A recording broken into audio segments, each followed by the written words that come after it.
Мы говорили о разных категориях верующих. Nous avons mentionné des différentes catégories de croyants selon leur attitude envers l'Ukraine et l'Israël dans ces derniers temps. Войн. И мы говорили о трех...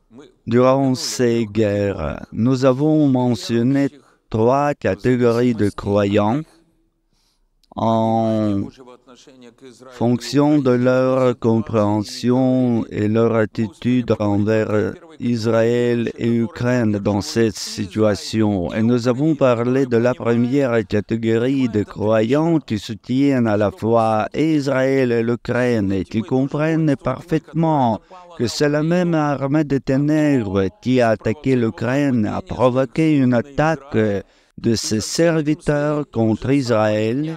Et derrière tout cela se trouve le même prince de ce monde. Et ceux qui comprennent que nous vivons dans un certain stade de derniers jours et chaque année, chaque semaine et chaque année, l'action de Dieu par rapport à Israël s'intensifie et en conséquence, ce qui suit devient de plus en plus évident. C'est la fidélité de Dieu à ses promesses et quiconque bénit Israël sera béni. Quiconque maudira, quiconque agira contre Israël sera maudit. Cela empire littéralement chaque semaine. Mais nous avons dit que cette catégorie de croyants qui perçoivent la situation dans le shalom, qui comprennent ce qui se passe du point de vue spirituel et biblique, et non se contentent par de rester coincés dans l'actualité et se trouver dans les commentaires des blogueurs. Et généralement, pour attirer l'attention, les blogueurs décrivent leur prochaine performance comme quelque chose d'effrayant, une sorte de sensation. Personne ne s'attendait à une telle horreur. Et le nombre de vues augmente immédiatement. Tout le monde attend quand il parlera d'horreur. Mais on n'en parle rien. Oh, et c'est d'ici où personne n'a remarqué ça. Oh, réfrigérateur ou congélateur, c'est clair. On parle de la Russie. Et c'est...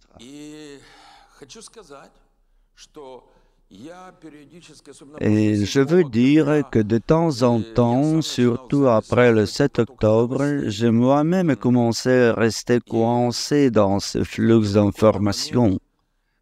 À un moment, le Seigneur m'a touché d'une manière particulière et j'ai eu la sensation qu'il est tout près de moi. Eh bien, comment? Es-tu profondément immergé dans mon shalom? As-tu tout compris? Boris, comment vas-tu? Maintenant, est-ce que tu comprends tout ou tu as besoin encore de lire 50 commentaires? Oh, je me suis dit, oh Seigneur, pardonne-moi. En effet, vanité des vanités et vanité de toute vanité. Le Seigneur m'a rappelé à plusieurs reprises les paroles célèbres selon lesquelles nous avons été rachetés de la vanité de la vie. Nous sommes rachetés et le prix est terrible. Et ce n'est pas seulement une rédemption du péché, de l'esclavage du diable et de ses démons. Ce n'est pas simplement une rédemption de l'enfer, mais c'est aussi une rédemption de la vanité. И когда-то мне очень сильно понравилось J'aime высказывание beaucoup из книги Иова.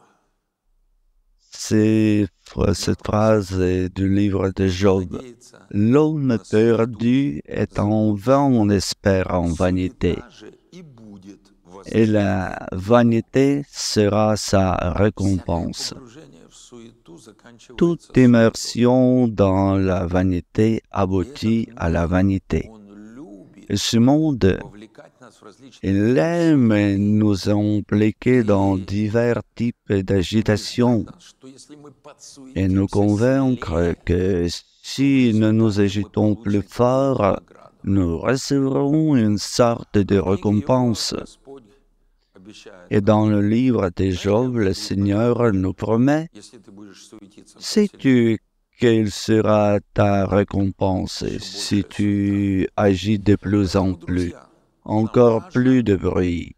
C'est pourquoi, mes amis, il est important pour nous de tout comprendre d'un point de vue biblique et de nous trouver parmi ceux qui tiennent fermement sur la base de l'Écriture. N'y prêtez attention, ne nous trouvez pas sous la pression des croyants et qui ne parlent que des choses qui parlent ce monde. Une bonne réaction, je suis ravi. Encore une fois, je répète, il est important pour nous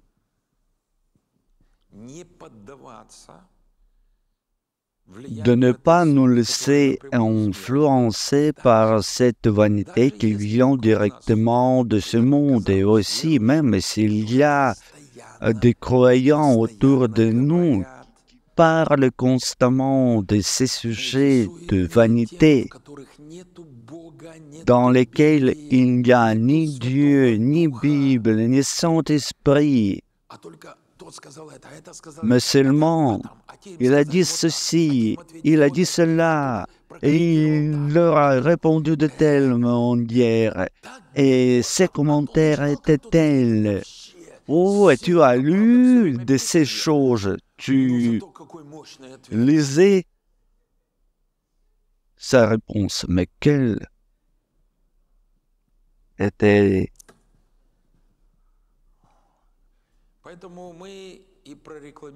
C'est pourquoi nous avons annoncé notre séminaire qui aura lieu lundi prochain, mais en revenant à ce que nous avons parlé auparavant, c'est quand nous tenons sur la position de Dieu par rapport à ces deux guerres les plus importantes d'aujourd'hui, nous n'hésitons pas, mais nous savons fermement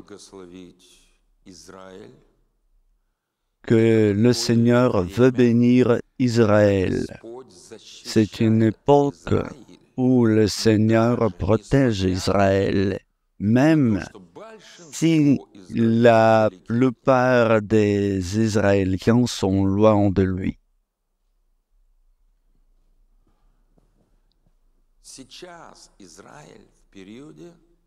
Israël se trouve maintenant dans la période décrite au début d'Ésaïe 14. Consolez, consolez mon peuple, car il a reçu de la main de l'Éternel au double de tous ses péchés. Il est écrit au double, mais cela signifie beaucoup plus que ce qu'il est légitimement mérite. Le Seigneur veut maintenant bénir Israël et le préparer au grand réveil à venir. Et le Seigneur veut bénir l'Ukraine. L'Ukraine avec tous nos ennuis, великих та малих проблемах, avec tous nos petits et grands problèmes, при всіх наших корупційних скандалах, avec nos scandales de corruption, avec nos traîtres. бо, звісно, стільки зрадників готові Naturellement, il y a assez beaucoup de prêtres qui sont prêts à donner à Moscou notre Ukraine, віддавати її. même dans ses chemises brodées, Скільки нас зараз було, ой, мама рідна. При нашому ідолопоклонстві, avec toute notre idolâtrie, всіх тих avec toutes ces об'єднаннях, divisions які були і навіть зараз qui залишаються в Україні, étaient Господь et боронить restent Україну. en Ukraine. Господь Le захищає Seigneur Україну. défend l'Ukraine. Le Seigneur protège l'Ukraine. Le Seigneur veut bénir tout le peuple ukrainien, tous les gens de l'Ukraine. Et bien sûr, il est très important pour lui qu'il y a assez beaucoup de Juifs en Ukraine, parce que ces peuples, ces pays dans lesquels il y a des Juifs en abondance, sont particulièrement bénis par Dieu. Поцелуйте его. И смотрите, друзья, Regardez, mes amis, очень важно помнить. Украина чуть ли не единственная il est страна très Европы, important de nous rappeler ни одной l'Ukraine est демонстрации presque мирного le seul поддержки pays Хамаса. d'Europe où il n'y avait pas une seule manifestation pour le soutien de Hamas.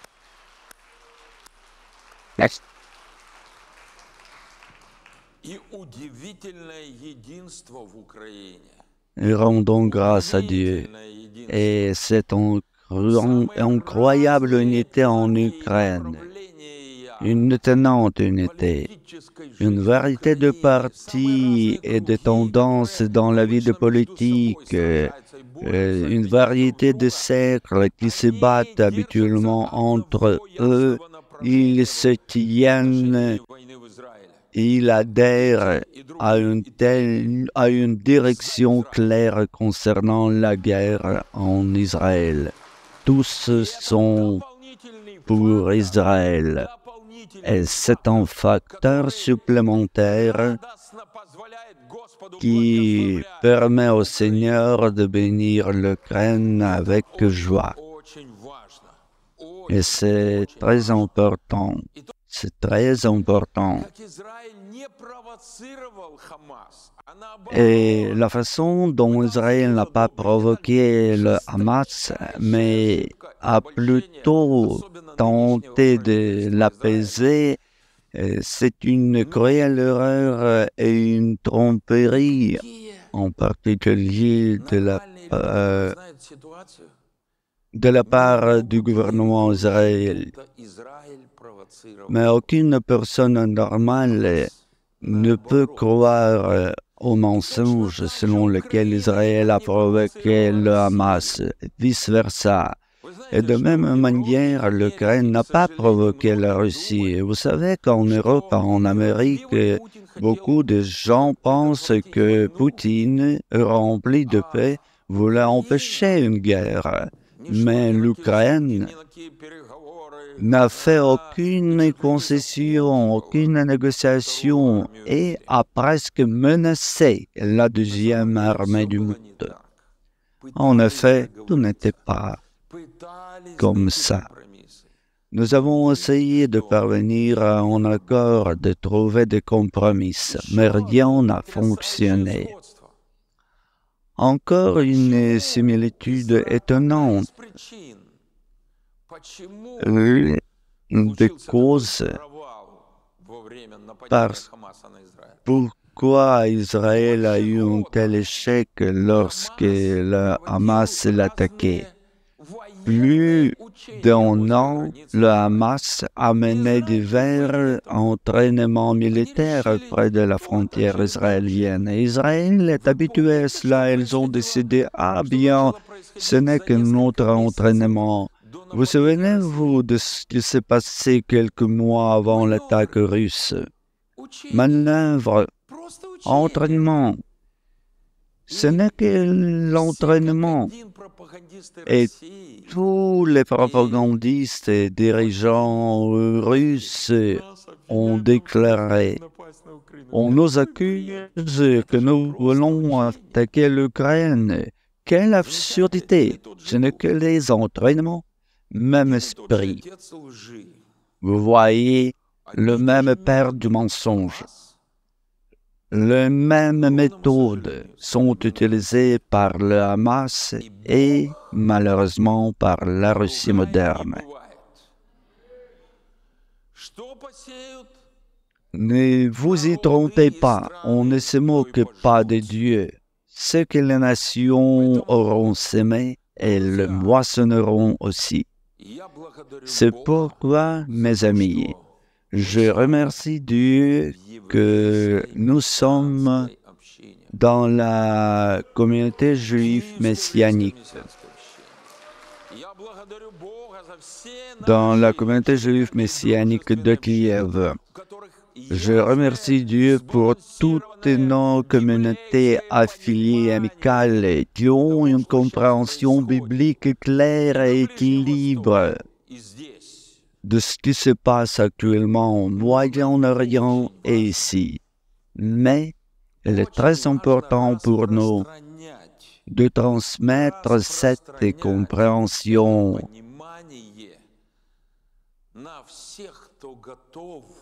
à tous ceux qui sont prêts à écouter et à entendre. Pour tous ceux qui sont prêts à écouter et à entendre.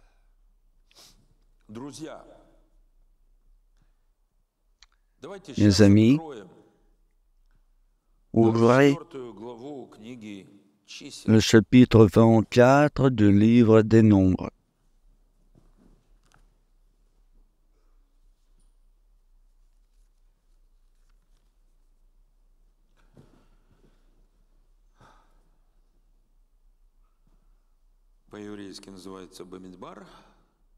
En hébreu, ce livre appelle Bamidbar. Je vais lire que je lisais le mercredi passé du premier verset. Balaam vit que l'Éternel trouvait bon de bénir Israël. Et il n'alla point comme les autres fois à la rencontre des enchantements, à toutes sortes de sorcelleries, mais il tourna son visage du côté du désert. Mes amis, si Balaam,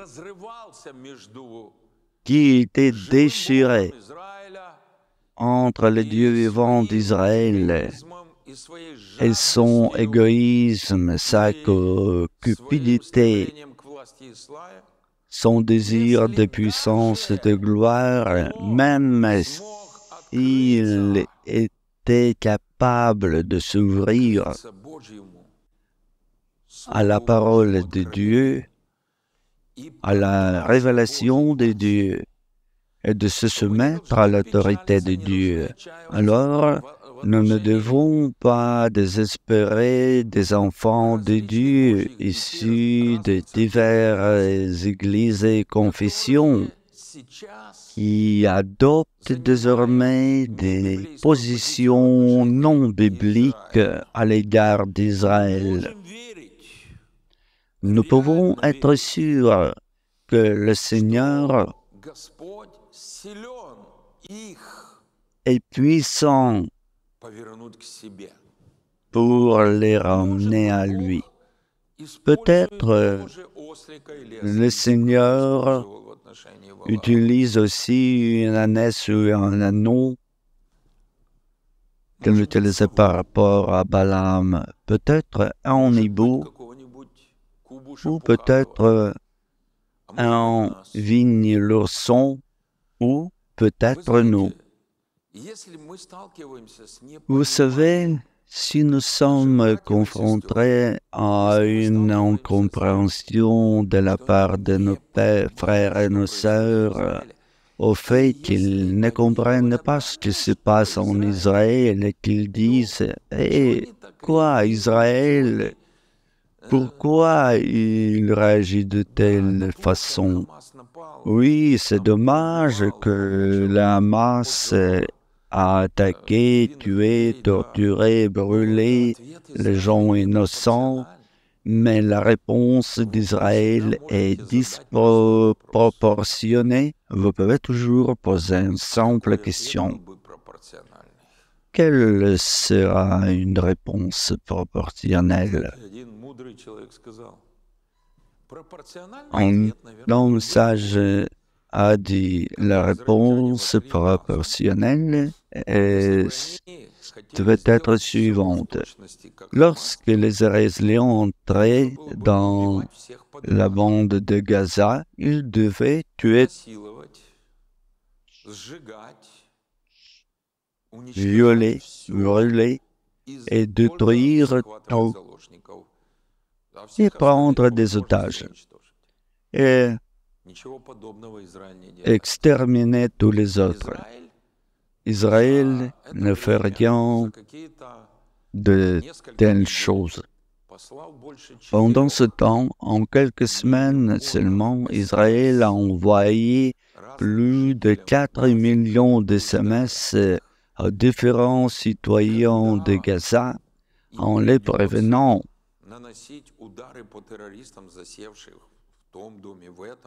quand ils devraient frapper des terroristes cachés dans telle ou telle maison, leur indiquant où sortir, où aller, évacuer, etc. Lorsque nous sommes confrontés à un manque de compréhension de ce qui se passe là-bas, nous pouvons poser cette question. Comment pensez-vous? Est-ce que Dieu veut bénir Israël? Et si une personne répond qu'en principe Dieu le veut, car peu probable qu'un croyant de la Bible disait que Dieu ne veut pas bénir Israël, alors nous pouvons lire le 9e verset du même chapitre, de ce chapitre 24 des Nombres.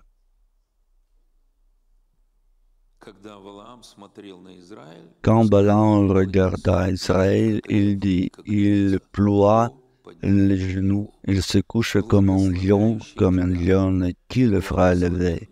Béni soit quiconque te bénira, et maudit soit quiconque te maudira. Et nous devons aider à nos frères et nos sœurs qui ne comprennent pas ces choses, que toute calomnie contre Israël, toute malédiction, toute inimitié et l'incompréhension de l'amour éternel de Dieu pour le peuple juif élu à jamais apporte des malédictions dans la vie, même des meilleurs croyants. Mais il ne faut pas s'arrêter là. Nous n'avons pas besoin de nous enfuir rapidement après avoir dit ces choses. Nous devons parler que Dieu aime nos frères et sœurs, même s'ils font des erreurs, et qu'il ne les a pas abandonnés.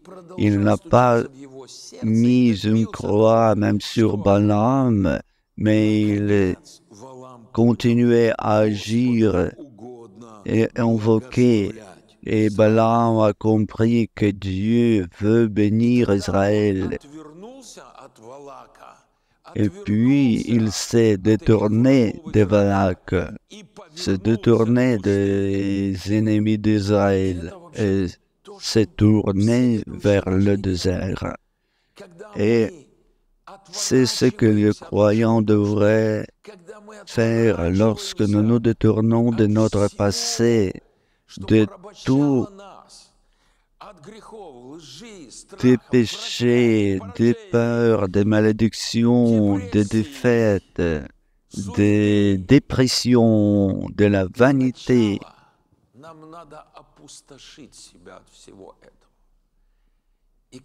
Et nous devons d'abord nous vider de tout cela. Et quand nous nous vidons, quand nous devenons pauvres en esprit, le désert, alors nous pouvons voir Dieu à travers les yeux de notre cœur vide et commencer à nous ouvrir à l'Esprit de Dieu. Et Balaam regarda et vit Israël debout près de ses tribus. Et l'Esprit de Dieu était sur lui. Dès que nous permettons à Dieu de montrer son amour pour son Israël élu, dès que nous permettons à Dieu de nous vider de l'ancien, des mensonges, des fausses compréhensions, des attitudes non bibliques, de la dépendance de ce monde, et de nous montrer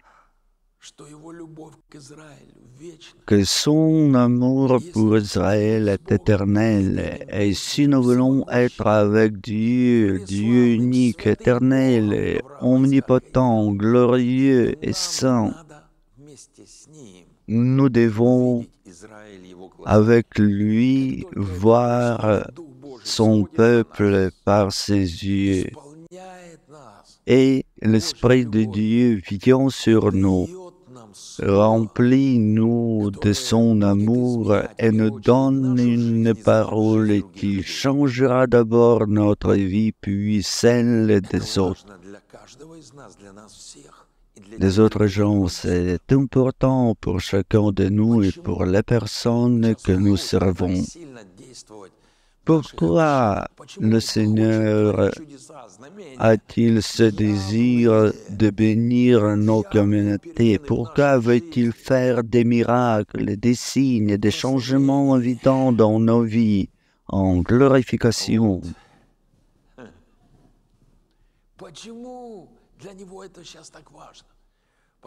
Pourquoi est-ce que c'est important pour lui maintenant? Parce que c'est maintenant un tournant.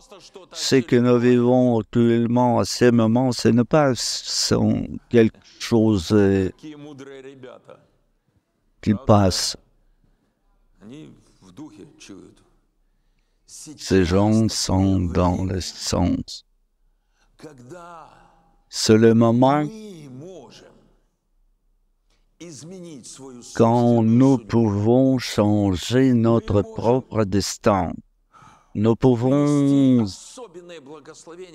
apporter une bénédiction particulière à l'Assemblée du corps du Mashiach en Ukraine, à la vie de nos proches, de nos parents, de nos amis.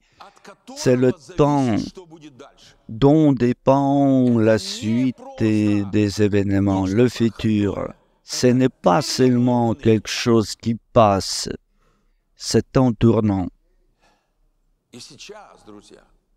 Et maintenant, mes amis, ceux qui sont attentifs à l'action du Ruach Kodesh, vous pouvez remarquer que Dieu a commencé à préparer le percée de Hanouka Purim. En fait, dans le calendrier de Dieu, quelque chose de Hanouka a commencé. Les lumières de Hanouka s'allument. Dieu envoie cette prémention enflammée de l'explosion de Hanouka et il prépare le dernier Purim. Alléluia.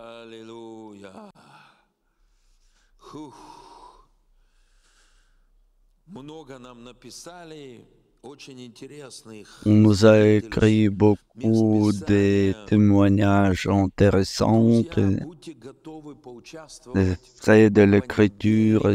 Mes amis, soyez prêts de prendre part dans ce séminaire lundi prochain. Il était ouvert pour tout le monde et c'est très important pour nous. Annoncez votre opinion, écrivez d'avance vos pensées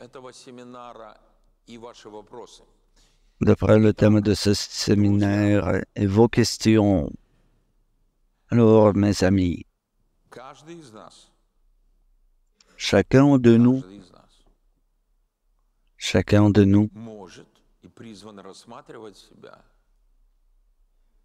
est appelé à se considérer comme le Maccabée de Dieu pendant ce temps particulier. Je vous en prie, veuillez lire le début du chapitre 24 des Nombres. Et je vais lire encore une fois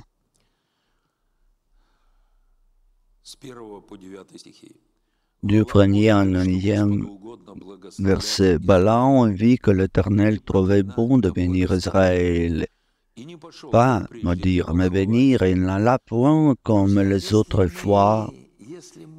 Mes amis, si nous étions sous la pression de ce monde, du passé, des démons, si nous prenons part dans les affaires de ce monde, mais maintenant, nous sommes entrés dans le royaume de la lumière et cette lumière éclaire-nous. C'est le temps de détourner nous qui nous faisaient des esclaves, de nous vider de notre passé et voir par les yeux des dieux nous-mêmes, Israël et l'Ukraine, voir, regarder cette nouvelle voie que Dieu a préparée pour nous et marcher sur cette voie. Et on regarda et vit Israël. Oh, je me suis trompé, j'ai dit Balaam parce que je dis Abraham, parce que quiconque voit les descendants d'Abraham à travers les yeux de Dieu, chacun prend le part d'Abraham et commence à expérimenter les bénédictions de Dieu pour Abraham et commence à expérimenter l'amour et l'amitié que Dieu lui a promis. On leva les yeux et vit Israël campait selon ses tribus. Alors l'Esprit de Dieu fut sur lui. Balaam prononça son oracle et dit parole de Balaam, fils de Béor, parole de l'homme qui a l'œil ouvert, parole de celui qui entend les paroles de Dieu, de celui qui voit les visions de Tout-Puissant. Quelles sont belles tes tentes à Jacob, tes demeures, ô Israël. Elles s'étendent comme des vallées, comme des jardins auprès d'un fleuve, comme des aloès que l'Éternel a plantés, comme des cèdres le long des eaux.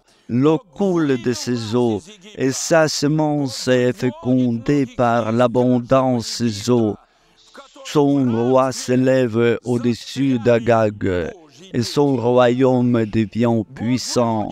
Dieu fait sortir de l'Égypte Israël et l'Ukraine, et enfin il fait sortir de l'esclavage et de la captivité de ce monde, tout Israël sera sauvé.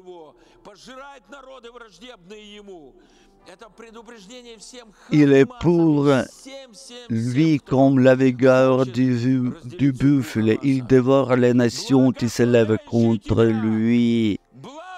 C'est un avertissement adressé à tous les Hamas et tous ceux qui souhaitent partager le sort de Hamas. Béni soit quiconque te bénira, et maudit soit quiconque te maudira. Ô Dieu Tout-Puissant, donne-nous voir ta gloire qui arrive. Ô Dieu, donne-nous ce sentiment de cette grande effusion du Saint-Esprit que tu prépares pour réveiller les nations. Mais tu as promis, ça n'aura pas place jusqu'au moment quand Israël ne se réveillera. Et nous sommes une partie de cette réveil. Bénis Dieu ta communauté, toutes tes communautés en Ukraine, dans le monde entier, surtout en Israël. Dieu bénit tout le corps de Mashiach, toutes les églises et toutes les dominations. Enlève la voix qui les empêche de voir clairement ton peuple par tes yeux, à travers tes yeux. Ô Dieu, nous te prions, déchire les malédictions qui pressaient l'Ukraine. Dieu, fais libre notre terre par la plénitude de tes bénédictions et détruis les plans d'agresseurs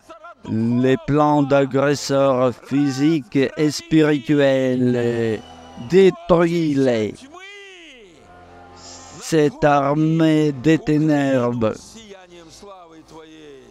et couvre l'Ukraine par la lumière de ta gloire. Rendons la grâce à Tout-Puissant